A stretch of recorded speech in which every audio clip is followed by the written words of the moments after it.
Y en nuestro espacio ¿Cómo va la constituyente? Partimos revisando la controversia que se ha dado por las funas a los constituyentes en las redes sociales.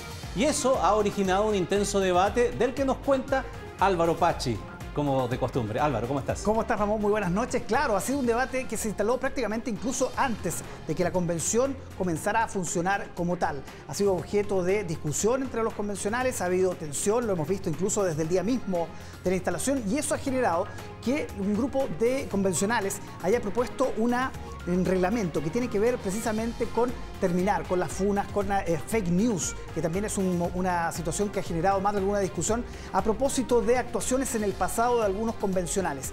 Veamos la nota y explicamos en detalle de qué se trata cada una de estas situaciones. Acompañada por constituyentes de escaños reservados mapuche y de la propia presidenta de la convención, la convencional Imachi Francisca Linconao presentó una denuncia ante la Comisión de Ética contra 4 de sus pares de Vamos por Chile. En ella se ha expresado mucha discriminación racista y también todas las mujeres aquí también lo hemos vivido, incluyéndome a mí. Denunció contra Teresa Marinovich, Arturo Zúñiga, Catherine Montalegre y Ruth Hurtado por diversos comentarios entre los que se le vinculaba con el asesinato del matrimonio Luxinger-Macay. Sin embargo, algunos acusados dicen que no pueden ser sancionados ya que los hechos son previos al 3 de agosto, fecha en que la convención comenzó a regirse de manera transitoria bajo el reglamento de la Cámara de Diputados. Los abogados de la señora Linconao y la señora Loncón saben que las sanciones no pueden tener efecto retroactivo. Entonces, yo no sé si esto es un show o si de verdad pretenden que nadie las critique, porque eso es lo que he hecho yo, crítica política. Polémica en torno a las acusaciones entre constituyentes en redes sociales, como la funa que enfrentó la semana pasada Fernando Atria del Frente Amplio, luego de que algunos de sus pares del PC y la Lista del Pueblo criticaran su rechazo a modificar el quórum de 2/3. Pensar distinto y votar en consecuencia con lo que uno piensa nunca debiera ser objeto de funa. Episodios que intensificaron el debate sobre normas de conducta en la convención, como sancionar la difusión de noticias falsas e incluso algunos propusieron normar el uso de las ironías y el sarcasmo. El punto es que la libertad de expresión no debe estar en riesgo. Coordinador, yo hace varios días que vengo escuchando lo mismo en torno a la libertad de expresión, como si hubiera en este grupo algunos o algunas defensoras de la libertad de expresión y al resto de nosotros no nos importara, sino que lo único que quisiéramos es restringirla. Finalmente, la comisión eliminó la sanción por sarcasmo e ironía y la reemplazó por la prohibición de difundir noticias falsas. Ya hicimos la definición de lo que es una noticia falsa. Siempre es un hecho, que por lo tanto es comprobable o no. Ya no hay cuestiones subjetivas. Este reglamento, lamentablemente, es el primer paso a la censura y a la cancelación a través de la incorporación de normas de negacionismo y prohibición del uso de la palabra.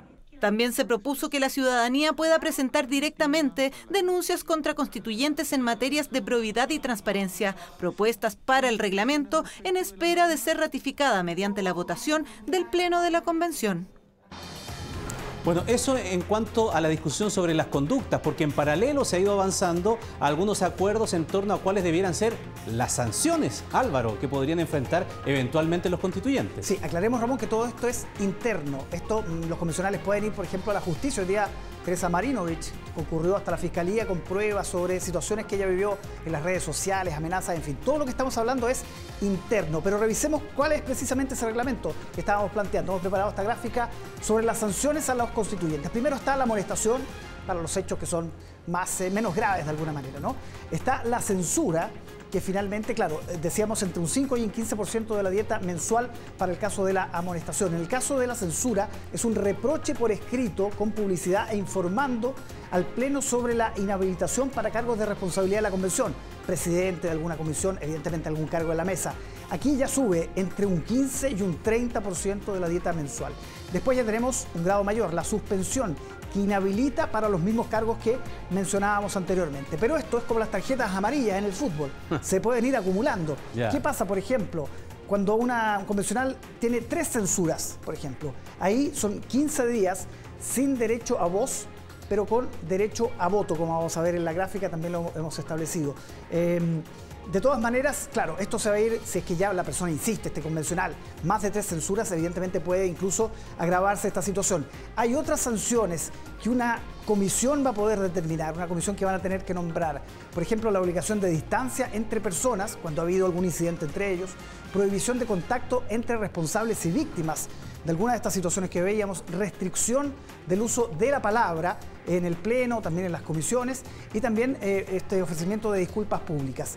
La participación del o el infractor en un programa de formación, que ha sido de lo más polémico. ¿Cómo eso? A ver. Formación en derechos humanos, formación en temas de igualdad de género. O sea, lo mandan a clase. A clases, claro. Y es ahí donde algunos convencionales, como veíamos a Arturo Zúñiga, hablaba de una reeducación, haciendo un paralelo, digamos, con los regímenes comunistas. Ya, avancemos en otra materia porque la semana pasada también contábamos cómo se había rechazado este intento por modificar la norma, el quórum de los 2/3. Pero pese al rechazo que hubo, ha habido un intento por terminar nuevamente con ella. ¿En qué está eso? Sí, como no entró por una subcomisión, que era la de reglamento, entró por otra subcomisión, que es la de participación ciudadana. Ya. El Partido Comunista, con algunos integrantes de la lista del pueblo, han impulsado esto y lograron aprobarlo en esta subcomisión, de manera que el Pleno tenga que verlo de todas maneras. Ahora, hay una situación distinta respecto a lo que habíamos hablado en semanas anteriores. Ahí está nuevamente nuestra gráfica con los 155 constituyentes. Ya sabemos lo que necesitamos con 2/3, la regla de los 2/3 son 103. ¿Qué dicen ahora? Ya no es la mitad, son 3/5. Ya. Eso es lo que cambia. 3/5 de los constituyentes, es decir, 93. Y en ese caso, lo que insisten desde el Partido Comunista es esos temas que no sean definidos en la convención por esa norma, vaya a un plebiscito dirimente. Un plebiscito dirimente. Este fue el tema, ojo, que la semana pasada generó, a propósito de las funas, duras críticas contra, por ejemplo, Fernando Atria. Fernando Atria, que ha sido uno de los impulsores de la nueva Constitución, le dijeron que era prácticamente el defensor de la Constitución del 80, algo que, por supuesto, entra ya en una caricatura absurda.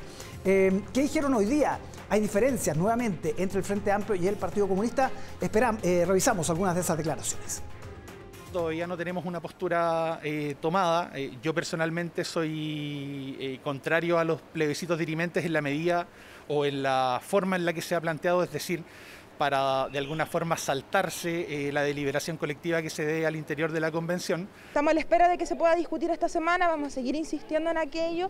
Estamos también aunando fuerzas con otros sectores políticos, con otras fuerzas políticas para poder avanzar y esperamos ya esta semana tener un espacio transversal por los plebiscitos dirimentes al interior de la Convención Constitucional. No se pudo con la mitad, como pretendían en la primera ocasión, ahora con 3/5, que es un quórum más alto. Algo importante para cerrar, Ramón, este martes probablemente, tenemos que ver finalmente cómo se configura el cronograma, pero este martes ya podrían votar la fecha del reglamento. ¿Te acuerdas que habíamos dicho 10 o 16 de septiembre? Eso debería definirse este martes. En todo caso, todas estas cosas tienen que ir al Pleno y el Pleno aprobarlas. Sí, falta. Proposiciones. Todavía son proposiciones, insisto, de subcomisiones que tienen que pasar varios filtros y es el Pleno el que define sobre todo. Perfecto. Gracias, Álvaro. Gracias, Ramón. Buenas noches.